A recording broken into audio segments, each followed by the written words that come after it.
What if three different women from three different walks of life all vanished without a trace? And were all inexplicably linked by the same haunting name? It's a name that in Hebrew means friend or companion. But in Old English, it has a second, more sorrowful meaning: pity, grief, or regret. A name that feels almost poetic in its tragedy when you hear the stories of the women who carried it. We have a teenager who disappeared from a local beauty spot after uncovering a dark family secret. A young mother who vanished from her Florida home, leaving behind a case with almost no clues. And a girl whose real name was lost for over 50 years, a ghost in a police file. Their stories are separate tragedies, but they're tied together by that one eerie connection. These are the stories of three women named Ruth, who became mysteries, leaving behind shattered families and questions that still linger in the air like ghosts. Story 1. The Vanishing of Ruth Wilson. Our first story takes us to the picturesque county of Surrey, England, a place known for its rolling hills and quaint villages. But in the winter of 1995, this idyllic setting became the backdrop for a mystery that has haunted the region for nearly 3 decades. This is the case of 16-year-old Ruth Wilson, who, on a cold, rainy November day, seemingly vanished from the face of the earth. To understand how she disappeared, you first have to understand Ruth. By all accounts, she was a complex and intelligent young woman. Born on January 31st, 1979, she was the eldest daughter of Ian and Nesta Wilson. She was a talented musician, playing both the electric guitar and the piano. She was active in her local church, where she sang in the choir, played the organ, and was even a bell ringer. She had a weekend job at a music shop, was a popular babysitter, and was studying for her O-levels, dreaming of her future. Her friends described her as having a quirky personality with a small but very close circle of friends. But beneath the surface of this typical, accomplished teenager, there was a deep and hidden turmoil. When Ruth was just 3 years old, her mother, Nesta, died. For her entire life, Ruth was told a simple, tragic story that her mother had accidentally fallen down the stairs. It was a story meant to shield 2 young children from a devastating truth. It was a lie. In October 1995, just a month before she disappeared, Ruth traveled to a public records office in London. There she found it, the official death certificate. Her mother hadn't fallen. Nesta had died by suicide. According to her friends, this discovery shattered Ruth's world. She had apparently harbored a secret guilt for years, believing as a small child that her mother had tripped over one of her toys. To learn that not only was this untrue, but that she'd been lied to for 13 years by her father and stepmother sent her spiraling. A friend later said that Ruth felt her entire life had been built on a figment of lies, and she became obsessed with understanding why her mother would take her own life just before Christmas. In the weeks that followed, Ruth's behavior grew more and more erratic. She avoided going home, often staying over at friends' houses. She even ran away for a short time. She talked to her friend Catherine about running away for good, maybe moving with her to Sheffield. The weekend before she vanished, she went out for a meal with her ex-boyfriend and another friend. In a gesture that now seems deeply ominous, she insisted on paying for everything, telling them something like, "I want you to remember this." Then came Monday, November 27th, 1995. It was a miserable, rainy day. With her parents already at work, Ruth told her sister she wouldn't be taking the school bus. At 11:30 a.m., instead of going to school, she called a taxi to the nearby town of Dorking. Her first stop was a florist, where she ordered an expensive bouquet of flowers for her stepmother to be delivered 2 days later. There was no note. Her friend Catherine would later see this as a final defiant gesture. From the florist, Ruth went to the library and stayed for 4 hours. What she did there, what she was thinking, we'll never know. Around 4 p.m., she left and walked to the train station, but not to catch a train. She hailed another taxi. She asked the driver to take her to Box Hill, a well-known local beauty spot, a sprawling, wild area of woodland. The taxi dropped her off around 4:30 p.m. She was wearing a red knitted jumper, black velvet trousers, and black pixie boots, clothes totally unfit for the cold, wet weather. The driver later shared one final, haunting image. As he pulled away, he glanced in his rearview mirror and saw Ruth, just standing there on the side of the road, unmoving in the pouring rain. That was the last time anyone is confirmed to have seen Ruth Wilson. That evening, Ruth's parents reported her missing. An enormous search was launched almost immediately. Over the next few days, hundreds of police and volunteers, aided by helicopters and sniffer dogs, scoured the 1,000 acres of Box Hill. They found nothing. No sign of Ruth, no belongings, no trace she'd ever been there at all. 4 days later, the search took a grim turn. Hidden under a bush, searchers found 3 farewell notes addressed to her parents, her best friend, and a boy she knew. Police have never released their contents. Nearby lay empty packets of painkillers and a half-empty bottle of vermouth. The scene seemed staged to suggest a tragic conclusion. A distraught Ruth had come to this beautiful, desolate place to end her life, just as her mother had. But there was one major, undeniable problem. There was no body. And in the nearly 30 years since, no remains have ever been found on Box Hill. This has left the door wide open to other theories. The police officially have 5: a tragic accident, suicide, abduction, murder, or that she simply chose to disappear and start a new life. The suicide theory is supported by the notes and her fragile state of mind. But her friends and family have always said she wasn't suicidal. She was making plans for the future. And with a search as massive as the one they conducted, it seems unlikely her body would have been missed. Then there's the theory that she ran away. The whole scene on Box Hill could have been a deliberate red herring, meant to make everyone believe she was gone for good. A year to the day after she vanished, a girl who looked a lot like Ruth was seen on CCTV in a Dorking newsagent, just 2 miles from Box Hill. She seemed distressed and asked for local papers, which were running stories on the anniversary of Ruth's disappearance. Ruth's parents saw the footage and were convinced it was her. But the girl was never identified. Finally, there's the most sinister possibility: foul play. One former police officer on the case noted that Ruth was dressed as if she planned to get into a car, not wander through the woods.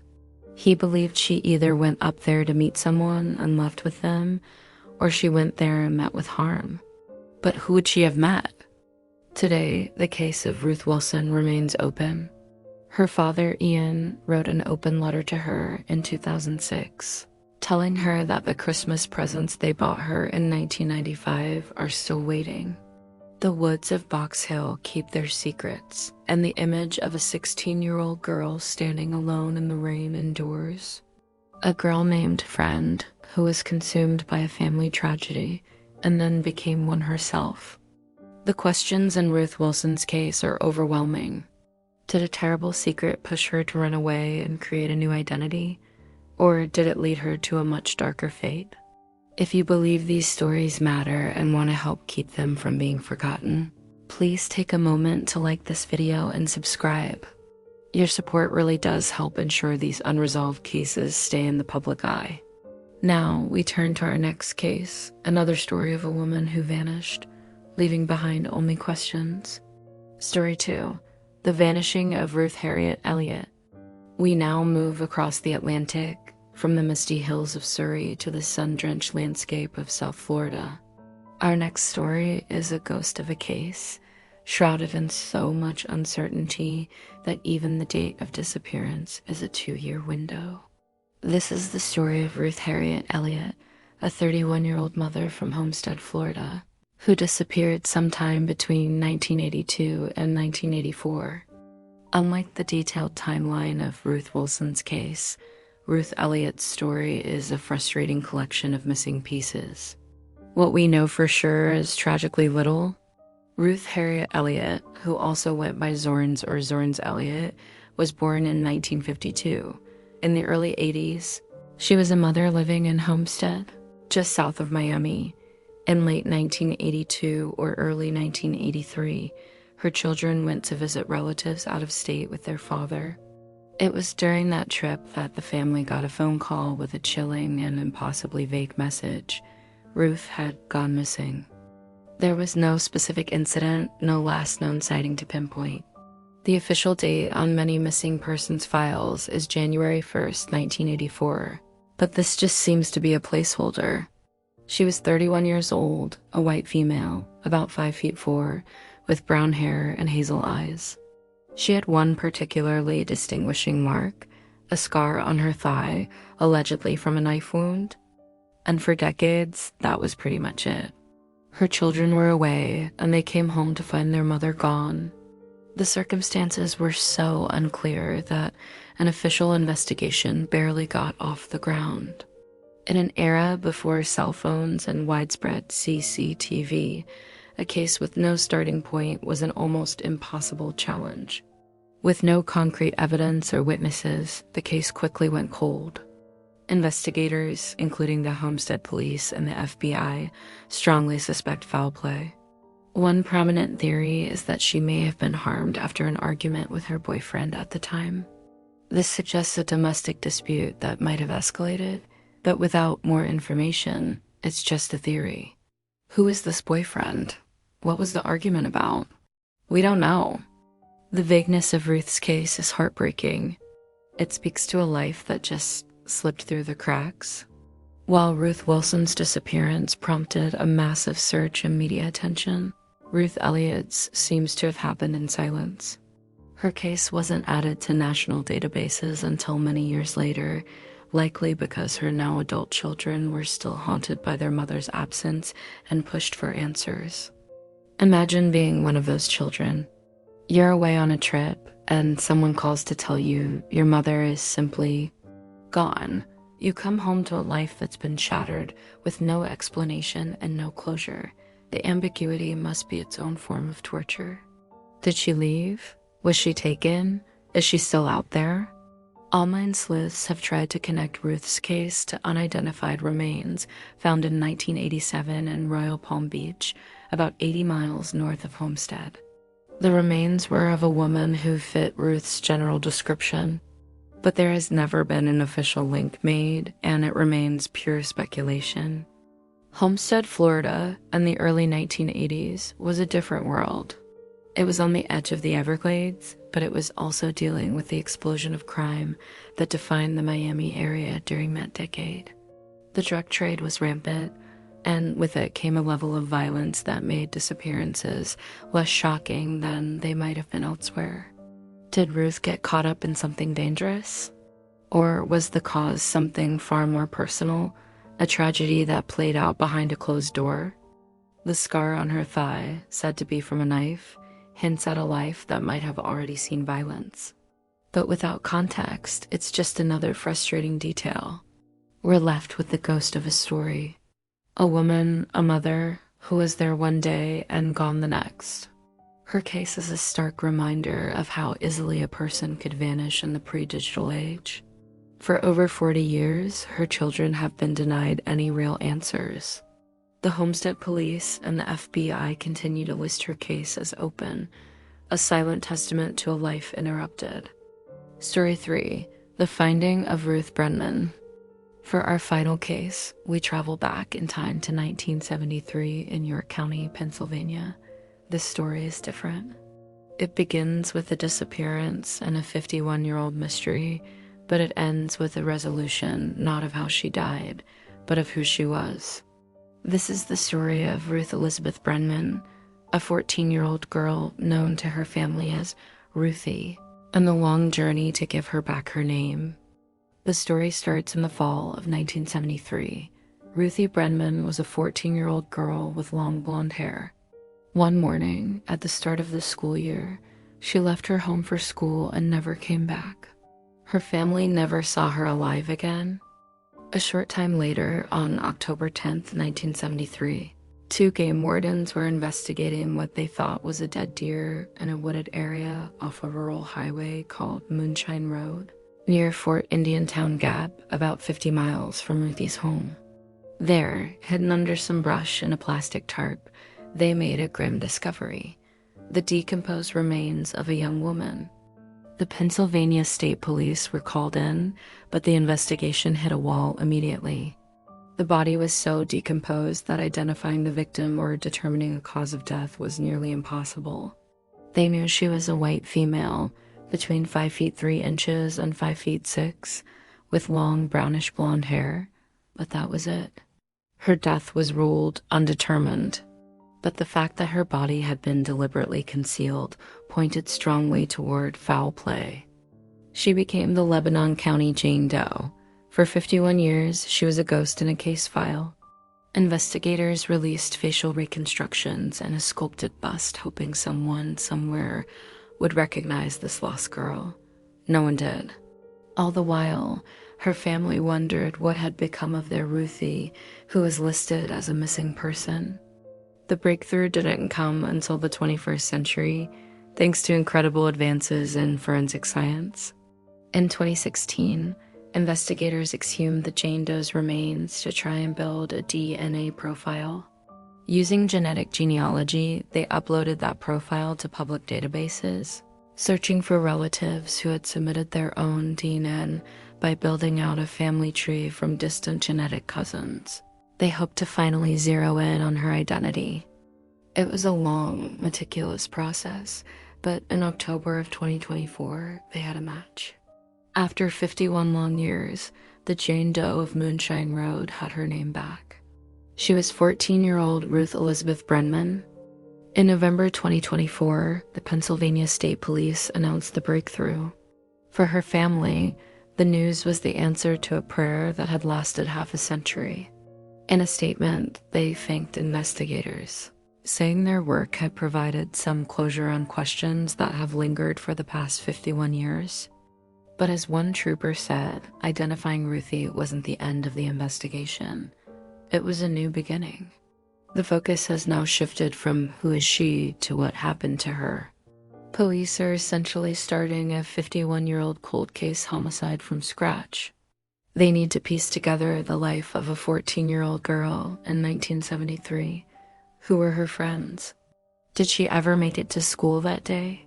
How did she travel 50 miles from her home to the desolate woods where she was found? These are incredibly difficult questions to answer after so much time.